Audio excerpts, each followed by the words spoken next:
मेरे ख्याल से जब यूनिफॉर्म सिविल कोड को लेकर चर्चा की जाती है तो राकेश जी इस बात को क्लियर किया जाता है कि ये किसी भी धर्म पर किसी तरीके का कोई अटैक नहीं है।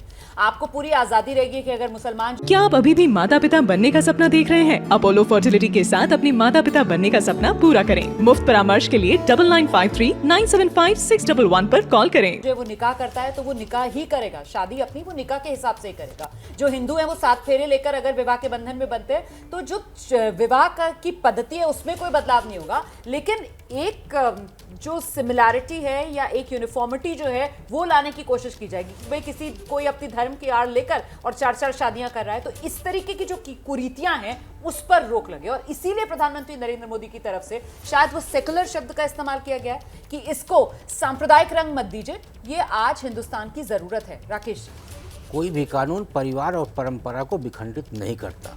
श्यामा प्रसाद मुखर्जी जी जब कश्मीर के लिए एक प्रधान एक विधान का नारा दिए, उसके पीछे विखंडन नहीं था। उनका कहना था कि 2 तरह के कानून नहीं होने चाहिए भारत देश के अंदर। उसी तरह से नरेंद्र मोदी जी ने जब कहा कि एक देश एक चुनाव, उसमें भी कोई विखंडन नहीं है। तो इसी दृष्टि से देखना चाहिए कि एक देश एक नियम या एक कानून, उससे ना तो पारिवारिक वातावरण में किसी तरह की बाधा पड़ेगी और ना ही हमारी परंपराओं पे किसी तरह की बाधा पड़ेगी।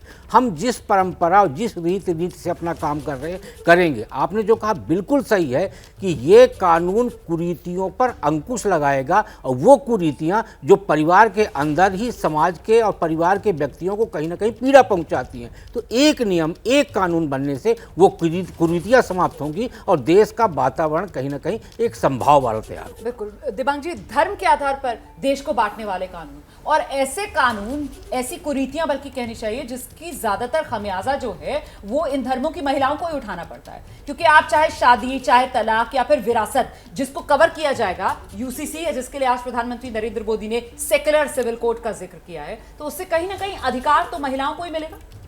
जी हाँ, बिल्कुल अधिकार महिलाओं को मिलेगा। और अगर आप देखें डायरेक्टिव प्रिंसिपल जो है कॉन्स्टिट्यूशन के आर्टिकल 44, वो ये बताता है कि यूनिफॉर्म सिविल कोड होना चाहिए। और वही वो उल्लेख कर रहे थे कि सुप्रीम कोर्ट इस पर बार बार कह चुका है कि होना चाहिए, पर ये नहीं हो पाया है।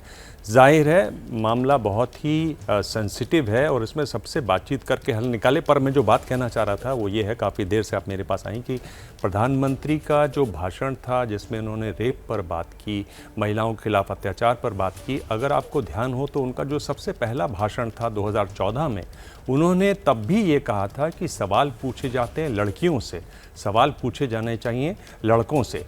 लड़कों को कहना चाहिए कि आप ठीक से व्यवहार करें।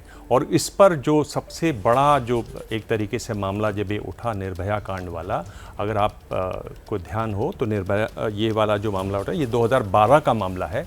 और वहाँ जितने भी रेपिस्ट थे उनमें से 4 लोगों से मैंने तिहाड़ जेल में बात की। 2020 में उनको फांसी की सज़ा हुई, एक ने खुद आत्महत्या की।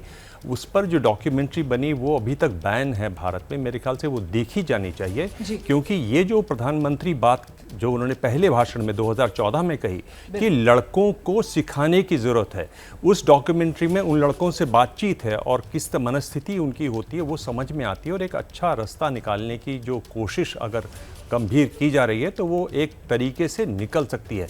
इस तरह की चीज़ों को बैन मुझे लगता है नहीं किया जाना चाहिए। बड़ी बात आप कह रहे हैं, महिला सुरक्षा को लेकर इस दिशा में भी कदम उठाना जरूरी है। और एक बार फिर से वो यूनिफॉर्म सिविल कोड जिसको लेकर हम यहाँ पर चर्चा कर रहे थे, अभी जी आपने कहा कि नए सिरे से इस पर अब कहीं ना कहीं चर्चा छिड़ेगी। और महत्वपूर्ण ये हो जाता है कि अभी तक यूनिफॉर्म सिविल कोड और उस यूनिफॉर्म सिविल कोड को लेकर कहा जाता रहा कि क्योंकि इस बार बीजेपी का अपना आंकड़ा 240 पर रह गया, क्योंकि इस बार ये एनडीए वाली सरकार है, इस वजह से यूसीसी पर तो सरकार कदम नहीं आगे बढ़ा सकती, इसीलिए यूसीसी की जगह ये सेक्युलर सिविल कोड वाला रास्ता यहाँ पर अपनाती हुई सरकार नजर आ रही है। क्या ये एक बदलाव? देखिए, मैं समझता हूँ कि यूनिफॉर्म सिविल कोड का मसला केवल संसद में किस पार्टी के पास प्रबल बहुमत है या कमज़ोर बहुमत है या नहीं है, इससे जुड़ा हुआ नहीं है। ये एक राष्ट्रीय सहमति बनाने का मसला है। ये एक ऐसा मसला है, इसमें देश का हर समुदाय, हर तरह का परिवार, सभी लोगों की का निजी जीवन, का पारिवारिक जीवन और उसके साथ राष्ट्रीय जीवन का जो जुड़ाव है वो दांव पर लगा हुआ है। हमारे पूरे समाज की संरचना दांव पर लगी हुई है। ऐसे में केवल इसे बहुमत का सवाल नहीं बनाया जा सकता। इसको बनाने से पहले सारे देश में एक बड़े पैमाने पर व्यापक सहमति की आवश्यकता होगी। बिना सहमति के अगर केवल बहुमत के दम पर इसको बनाया गया तो ये जो समस्याएं पैदा करने की बजाय बहुत सारी समस्याएं बढ़ा देगा। सरकार को इसके लिए बड़े बड़े संकटों का सामना करना पड़ सकता है। अच्छी बड़े बड़े बहुमत की सरकारें उखड़ जाएंगी अगर बिना समुदायों की सहमति के इसको बनाया गया। इसी वजह से प्रधानमंत्री नरेंद्र मोदी ने खुद इस बात का जिक्र किया कि इस पर व्यापक चर्चा हो, ये पीएम की तरफ से कहा गया है। लेकिन इसी से जुड़ा हुआ एक सवाल मेरा ये भी है राकेश शुक्ला जी कि अभी तो हम देख रहे हैं कि राज्य जो है अपने स्तर पर इस दिशा में कदम बढ़ा रहे हैं। उत्तराखंड ताजा मिसाल है इस मामले में। तो क्या अब यहां से ये आभास हो रहा है कि इस पर बहुत मुमकिन है कि केंद्र की तरफ से ही कोई पहल की जाए?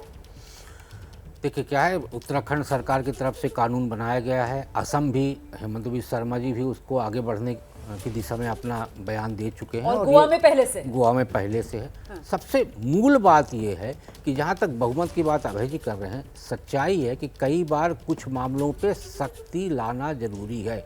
और मुझे लगता है इसीलिए भारत सरकार की तरफ से जब धारा 370 खत्म किया गया तो एक आभा मंडल बनाया गया कि धारा 370 नहीं खत्म होगा, उससे कश्मीर में बहुत बड़ा विखंडन हो जाएगा। धारा 370 खत्म हुआ, आज वहाँ स्थितियाँ बहुत कुछ बदल रही हैं।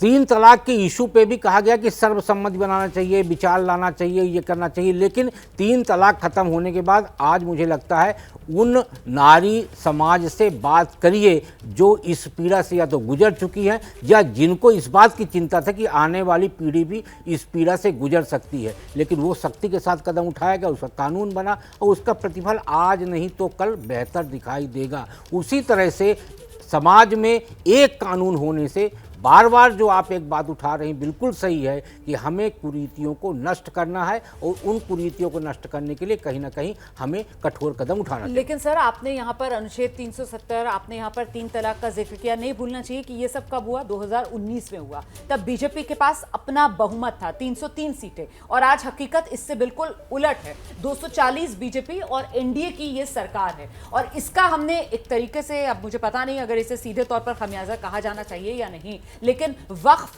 एक्ट में जो बदलाव के लिए कानून आ रहा था, विधेयक जो आया था, उस पर हमने देखा किस तरीके से वो मामला जो है वो जेपीसी को रेफर कर दिया गया, जो इससे पहले अनुच्छेद 370 या 3 तलाक वाले मामले में हमने नहीं होते हुए देखा। तो यहां ये जो तब्दीली है, और क्या इसी वजह से सीधे यूसीसी की बजाय इस बार व्यापक चर्चा पर जोर देते हुए एक सेकुलर सिविल कोड की पैरवी की जा रही है?